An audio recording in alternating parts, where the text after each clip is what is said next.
so many different directions to go here. But let's start with the Lakers and the Nets, who were, of course, the most talked about teams. They were both prohibitive favorites when the season began to get to the finals. They've obviously both run into their share of problems. Stephen A., are the championship stakes higher right now in Brooklyn or L.A.? I think it's Brooklyn. Me personally. I know a lot of people would say the Lakers, but I would say you're probably saying that because of Laker Nation. Forget the fans for a second. I'm talking about the basketball team. You, Kyrie Irving. Forget the New York Knicks. We want to come to Brooklyn to establish our own legacy. KD follows you. All right, let's go to Brooklyn. James Harden forces his way out of Houston to go to Brooklyn. The three of you have assembled in Brooklyn, and oh, by the way, you got nice pieces. You got Josh Harris, you got Patty Mills there, you got a few other pieces that are complimentary as well, and very impressive young players. The big three is there, and you don't win.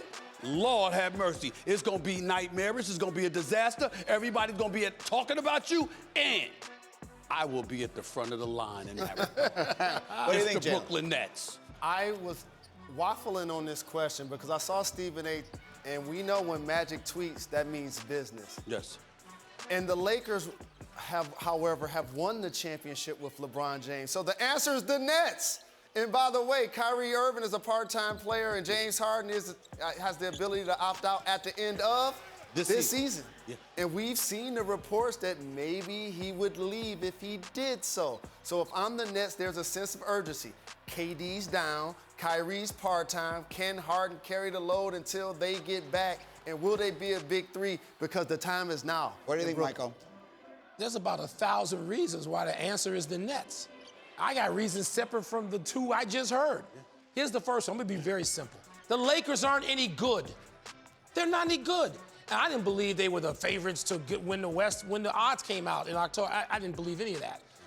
The Nets have a team in place. I know KD's out for this time. We've seen the Nets lead the Eastern Conference for a chunk. You watch the Lakers?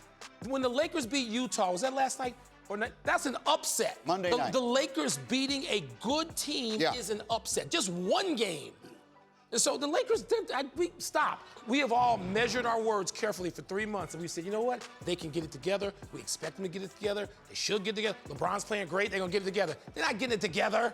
They're not any good. But like I said, LeBron and AD have already delivered in L.A. They have. The big three in Brooklyn has not. That win was their first against a winning team since the middle of December. But Stephen A., if the Nets don't get it done this year, will that be it? Will it be one and done, or whatever you want to call it, for this trio in Brooklyn? I don't know. And the reason why we don't know is because it's the New York Nets organization that we're talking about here. Now, I'm a fan of Sean Marks. And even though I wasn't a fan of Steve Nash getting the job because he had no coaching experience whatsoever, clearly he has not done a bad job, and he's a good man. And ownership, we like the fact that they do a lot of things in the community and what have you. But they went back on their own principles. You didn't want you all in or you all out. Then you compromise yourself because you chasing a chip, and then you don't get it done. And oh, by the way, you don't get it done because you got a part-time player that wasn't enough for you? Really? Well, maybe if he was full-time, it would have happened. This is what I'm talking about. You know what? I'm not wishing this, but that's why my answer is actually no.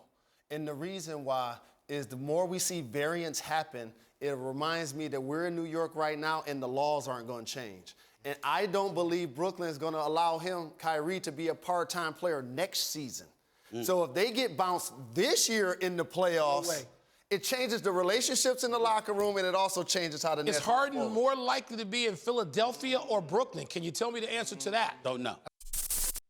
Thank you for watching ESPN on YouTube. For live streaming sports and premium content, subscribe to ESPN+.